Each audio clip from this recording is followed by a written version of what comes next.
Assalamualaikum warahmatullahi wabarakatuh. Perkenalkan, saya Nugraha Dwi Pascabudiono, dosen program studi kesehatan masyarakat Fakultas Kesehatan Universitas Muhammadiyah Gresik.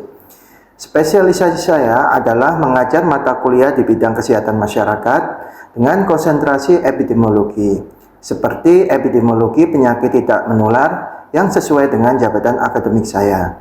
Sebelumnya, saya ucapkan terima kasih atas kesempatan saya untuk bisa melengkapi syarat sertifikasi dosen di tahun ini. Salah satunya melengkapi penyusunan dokumen PDD UKTPT, di mana kelengkapan dokumen Tridharma, pengajaran, penelitian, dan publikasi karya ilmiah, serta pengabdian. Pada kesempatan ini, saya akan menjelaskan tentang mata kuliah yang saya ampu, yakni epidemiologi penyakit tidak menular. Teknik pengajaran saya adalah dengan menggunakan metode DIA, Delivery Interaction Assessment.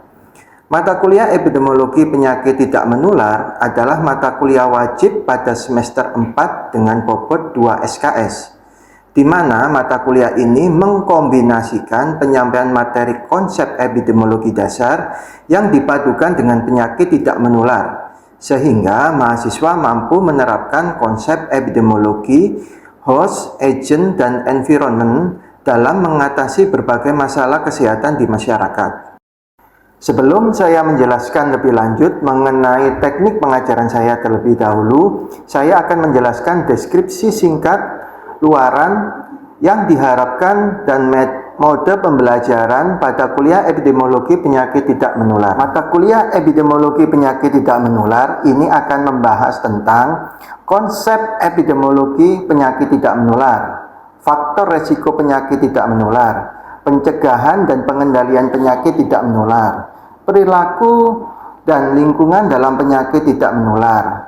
Ada epidemiologi kanker serviks, epidemiologi kanker payudara, epidemiologi kanker kolon, epidemiologi diabetes mellitus, epidemiologi hipertensi, epidemiologi penyakit jantung koroner, epidemiologi penyakit ginjal kronik, epidemiologi penyakit paru obstruktif kronik, epidemiologi stroke, dan epidemiologi stunting.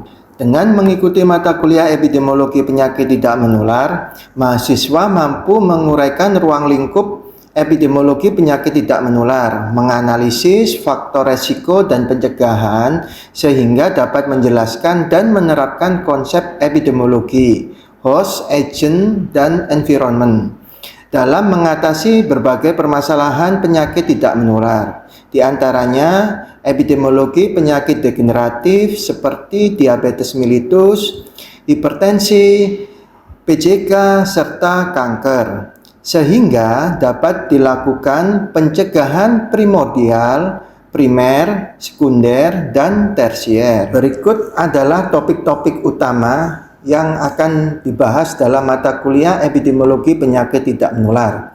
Yang pertama, konsep epidemiologi penyakit tidak menular.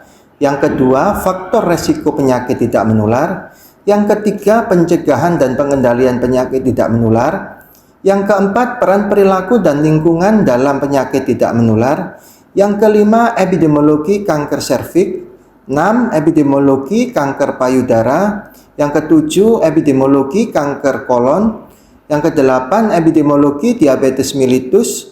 Yang kesembilan, epidemiologi hipertensi. Yang kesepuluh, epidemiologi penyakit jantung koroner. Yang kesebelas, epidemiologi penyakit ginjal kronik. Yang ke-12, epidemiologi penyakit paru obstruktif kronik. Yang ke-13, epidemiologi stroke. Yang terakhir 14, epidemiologi stunting.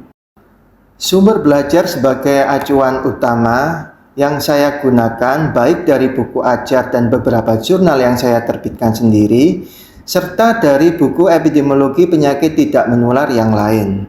Setelah kita mengetahui gambaran singkat mata kuliah epidemiologi penyakit tidak menular yang saya ampu, selanjutnya saya akan menjelaskan teknik pengajaran saya dengan menggunakan metode DIA. Metode yang pertama yaitu delivery. Saya menyampaikan perkuliahan kepada mahasiswa dengan menggunakan pendekatan student center learning. Perkuliahan epidemiologi penyakit tidak menular menggunakan metode case-based learning (CBL) yang dirancang untuk meningkatkan tingkat berpikir mahasiswa dalam memecahkan suatu kasus kesehatan. Dengan menggunakan metode ini, diharapkan mahasiswa mampu mengasah critical thinking untuk memecahkan permasalahan secara holistik, sesuai dengan kompetensinya, yakni kesehatan masyarakat di bidang epidemiologi penyakit tidak menular. Beberapa metode SCL yang saya terapkan dalam pembelajaran yaitu yang pertama contextual learning, yakni dengan menyampaikan materi dan memberikan contoh kasus klinis yang dekat dengan kehidupan sehari-hari. Yang kedua, roleplay and simulation, yakni dengan memberikan beberapa kasus untuk simulasi penanganan serta pencegahan. Yang ketiga, ada self-directed learning, yakni dengan memberikan penugasan kepada mahasiswa agar mahasiswa dapat menentukan, mengidentifikasi, serta melakukan evaluasi dari kasus yang telah diberikan oleh dosen. Yang keempat, ada problem-based learning, dengan memberikan masalah kesehatan, terutama masalah penyakit tidak menular, untuk kemudian diselesaikan secara sistematis. Teknik yang kedua adalah interaction. Bagaimana saya berinteraksi dengan mahasiswa dalam perkuliahan saya.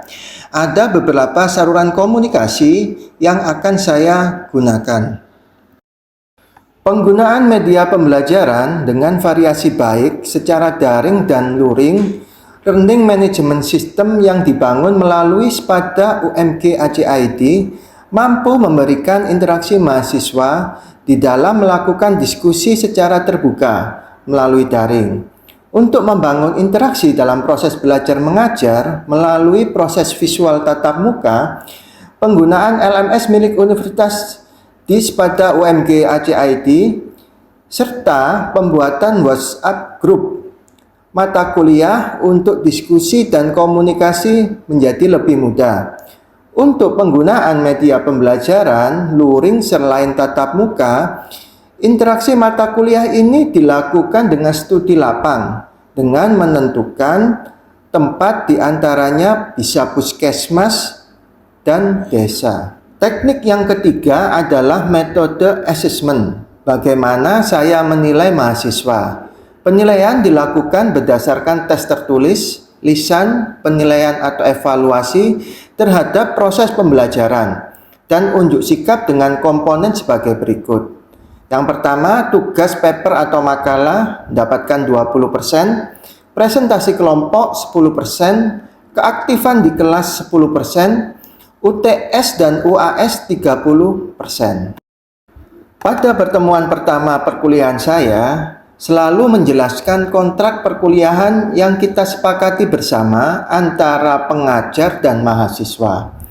Di dalam kontrak perkuliahan tersebut memuat cara saya menilai dan bobot penilaian saya terhadap mahasiswa, sehingga mahasiswa dipastikan tahu lebih awal dan diharapkan dapat membuat strategi agar perkuliahan mereka dapat berjalan lancar dan mendapatkan nilai yang memuaskan. Berikut adalah contoh-contoh skema penilaian yang saya sampaikan kepada mahasiswa. Selanjutnya, saya akan memberikan cuplikan pengajaran saya pada mata kuliah epidemiologi penyakit tidak menular secara luring di kelas.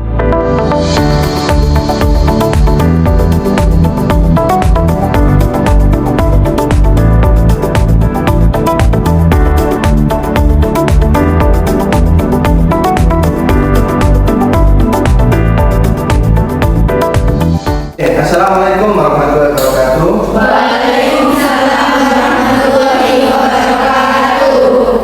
Hari ini kita mata kuliah apa ini sekarang? Epidemiologi. Ini pertemuan ke-9. Ya. Pertemuan ke-9 mengenai epidemiologi hipertensi. Ada yang mau ditanyakan dulu pertemuan sebelumnya? mengenai apa epidemiologi diabetes mellitus? Aman? Berarti aman ya? Oke, kalau begitu kita lanjut ya mengenai epidemiologi hipertensi. Kira-kira teman-teman semuanya di sini ada yang tahu nggak mengenai hipertensi itu apa? Mungkin apa yang di kepala kalian mengenai penyakit ini? Ya, Mbak Arafah. Oke, Mbak Arafah bisa diceritakan mungkin apa yang mengenai hipertensi? Ya, kalau perkenalkan nama saya Rafa. Hipertensi adalah kondisi di mana seseorang tekanan darah tubuhnya lebih dari atas normal, yaitu 140/90 mm. Dan itu juga sama. Sama. Ada? Ada? Ada. Dari yang disampaikan oleh Mbak Arafah sudah tepat ya. Kira-kira hipertensi itu apa? Ya. Nah, hipertensi adalah tekanan darah tinggi, ya, suatu keadaan di mana tekanan darah sistolik lebih dari sama dengan 140 mm Hg dan atau tekanan darah diastolik lebih dari 90 mm Hg. Nah, hipertensi ini sering disebut dengan the silent killer, ya. Karena apa? Sering tanpa ada keluhan, ya. Sehingga penderita atau pasien itu tidak tahu kalau dirinya itu mengidap hipertensi. 650 juta pada tahun 1990 menjadi 1,3 miliar orang dewasa pada tahun 2019. Nah, daripada Ciwasa di bawah kelompok usia 50 tahun. Nah, kalau di atas usia 50 tahun, prevalensinya mencapai hampir 49%. Usia lebih dari 18 tahun, ini kayak kalian ya, 18 tahun? Iya. Ya. Atau masih muda lagi? Ya. Itu sebesar 34,1%. Nah, yang tertinggi di Kalimantan Selatan yaitu 44,1%, sedangkan yang terendah di Papua ya sebesar 22,2%. Nah, ya. Naik lagi di 2018 34,1. Ya. Nah, apa kabarnya di tahun 2023 ya? Riskesda sudah tidak dirubah ya, dirubah menjadi namanya SKI. Ya, survei, ada yang tahu SKI? Survei kesehatan Indonesia. Alhamdulillah ini berarti kesehatan masyarakat. Itu ya. Nah, ternyata hasilnya adalah 30,8. Berarti jadi 30,8 ini ya. Turun ya. Ini pasti ya. 2007, 2013, 2018 ada yang naik, ada yang turun, ada yang naik lagi. Sekarang posisi turun. Itu ya, harusnya ya. Nah, ini tadi ya. Riskesda 2018 di 4,1% ya. Akhirnya turun di 2023. Survei kesehatan Indonesia menjadi 30,8%. Iya, lagi sama sini ya teman-teman. Nah, setelah kita tahu jumlah penderita hipertensi, ya prevalensinya, kita akan cek dari proporsi riwayat minum obat. Ya, kita tahu sendiri hipertensi mau nggak mau nggak harus minum obat. Ini ya 2007, 2013, 2018 ada yang naik, ada yang turun, ada yang naik lagi. Sekarang posisi turun. Itu ya dari sini ya. Nah, didukung juga dari survei kesehatan Indonesia tahun 2023. Ya, ternyata juga begitu. Yang terdiagnosa umur 18 sampai 59 tahun, ya, yang minum obat itu cuma 2,5%. Gitu ya. Hipertensi hipertensi. Jadi ada teman-temannya ya, bisa ya. Nah, sekarang nanti kita kalian melakukan diskusi terlebih dahulu.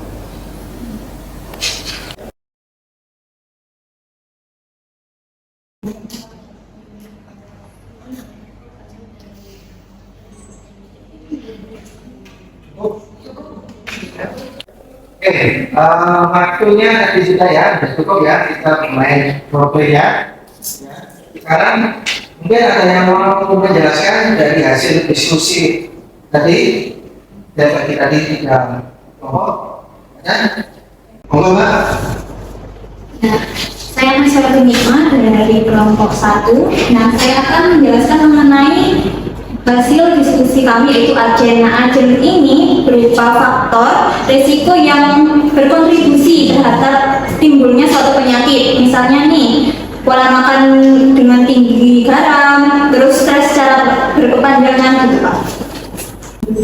Oke, selanjutnya ada kelompok berikutnya siapa? Oke, monggo Mbak. Perkenalkan, nama saya Eka Dewi Lestari, saya dari kelompok 2. Nah, di sini saya akan menjelaskan tentang host. Nah, host itu sendiri itu merupakan individu atau populasi yang rentan atau berisiko terhadap suatu penyakit. Nah, itu ada 3 faktor yang pertama ada genetik, itu contohnya seperti riwayat keluarga, terus faktor imun seperti daya tahan tubuh, terus yang terakhir itu ada faktor perilaku seperti kebiasaan hidup yang kurang sehat, terus habis itu kurang olahraga, pola makan, terus habis itu juga merokok, obesitas, seperti itu. Itu ya. Iya. Oke, selanjutnya siapa? Kelompok berikutnya? Saya dari kelompok 3. Oke, monggo. Perkenalkan, nama saya Panita Nafisa. Di sini dari hasil diskusi kami yaitu environment itu lingkungan yang kurang mendukung gaya hidup sehat. Nah, ini tuh contohnya seperti minim sekali fasilitas olahraga yang kurang. Terus juga dari edukasi kesehatan di masyarakat itu sendiri juga kurang, dan juga di lingkungan tersebut banyak sekali masalah tentang tempat makan. Tempat makannya itu masih banyak sekali tempat makan yang menggunakan makanan yang kadar garamnya itu tinggi dan juga lemaknya gitu. Oke, makasih Mbak. Silakan duduk kembali. Nah, apa sih yang tadi punya sekitar tes ya? Host atau penyambung tadi adalah keadaan manusia yang sedemikian rupa atau makhluk hidup lainnya yang menjadi faktor resiko atau tempat terjadinya proses alamiah perkembangan penyakit. Benar tadi? Apa tadi yang bos tadi? Benar ya? Oke. Berikutnya adalah action. Adalah suatu substansi tertentu yang keberadaannya atau ketidakberadaannya dapat menimbulkan penyakit atau mempengaruhi perjalanan suatu penyakit. Siapa yang menjawab action tadi?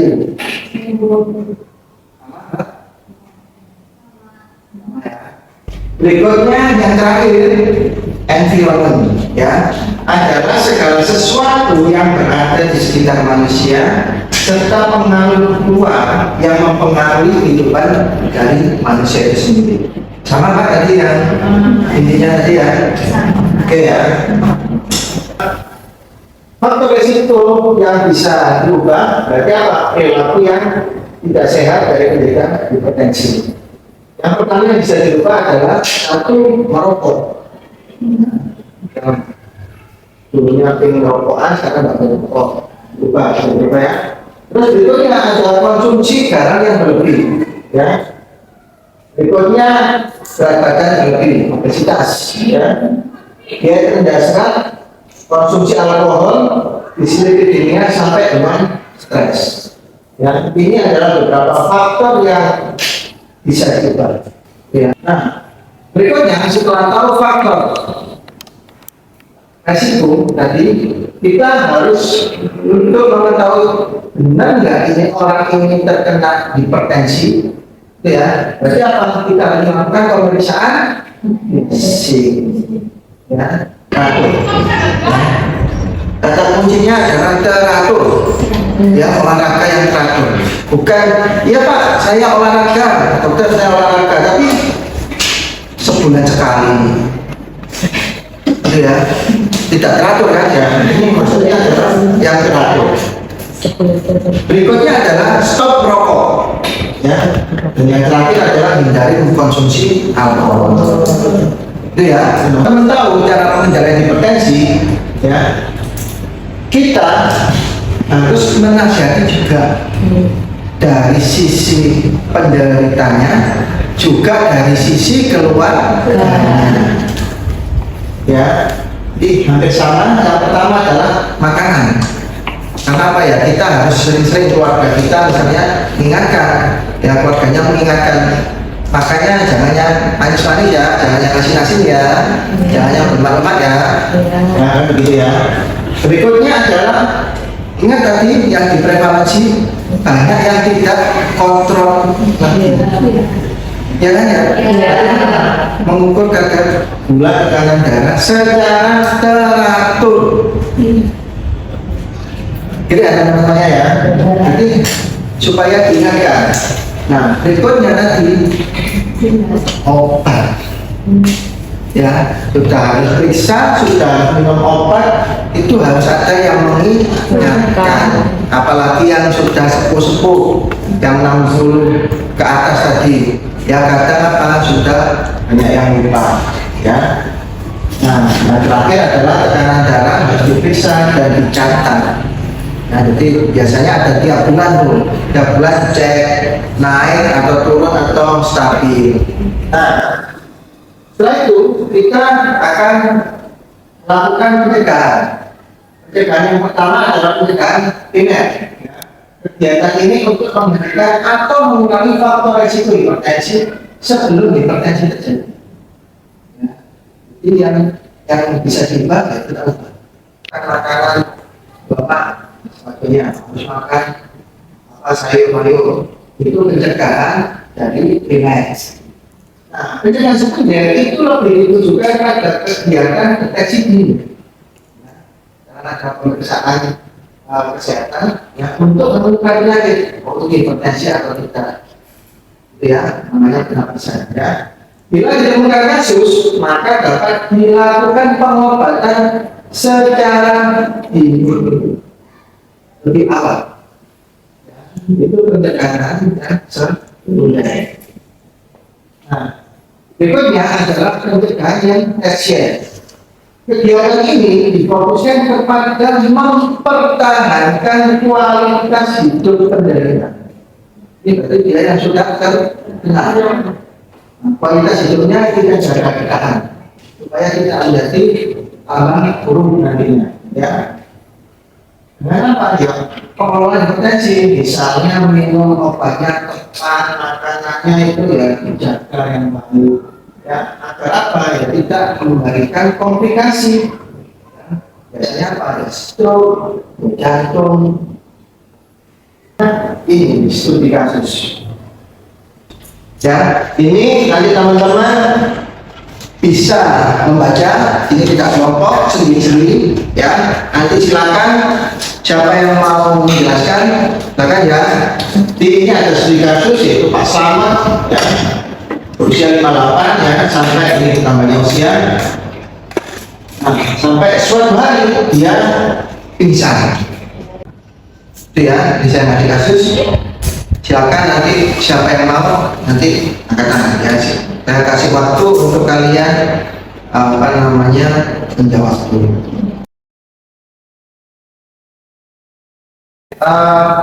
Cukup ya dari waktunya untuk menjawab kasus ini ya teman-temannya. Kira-kira ada yang berani angkat tangan? Siapa yang mau maju? Oke, silakan Mbak. Perkenalkan, nama saya Dini. Saya akan menjawab terkait dengan studi kasus Pak Slamet. Nah, saya akan menjawab tentang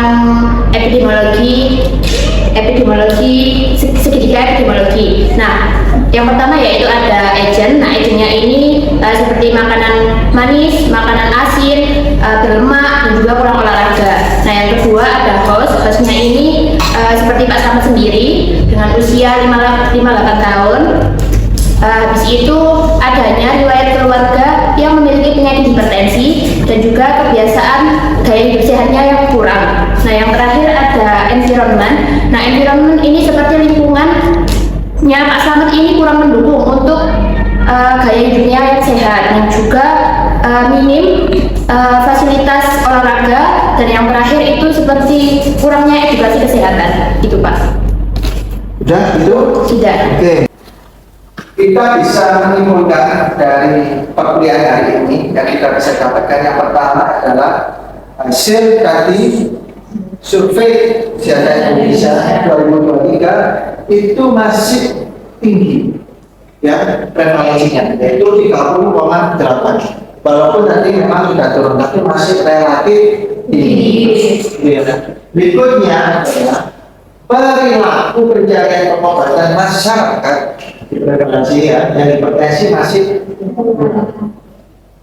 Kita tahu berikutnya adalah harus ada upaya pencegahan ya, dan pengendalian hipertensi seawal mungkin.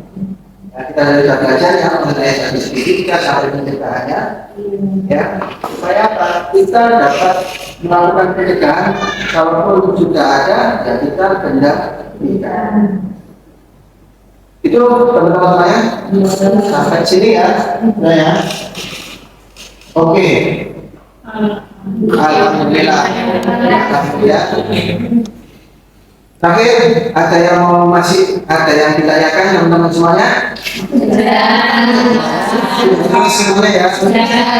Oke, sampai ketemu minggu depan ya. Nanti minggu depan adalah pertemuan ke-10 ya. Silakan baca sesuai RPS situ ya. Situ juga ada buku ajar dari saya juga. Silakan kalian baca ya. Supaya pada nantinya pertemuan minggu depan bisa berjalan dengan lancar semuanya dan kalian paham apa yang akan dicapai untuk minggu depan. Gitu ya. Terima kasih semuanya atas kehadirannya teman-teman. Ya, saya akhiri untuk pertemuan epidemiologi hipertensi pertemuan ke-9. Terima kasih kehadirannya. Assalamualaikum warahmatullahi wabarakatuh. Waalaikumsalam warahmatullahi wabarakatuh. Demikian tadi pernyataan diri dosen dalam unjuk kerja Tridharma Perguruan Tinggi berbentuk video pengajaran yang telah saya buat sebagai salah satu persyaratan sertifikasi dosen gelombang 1 tahun 2025. Saya Nugrahadi Dwi Pascabudiono mohon pamit. Wassalamualaikum warahmatullahi wabarakatuh.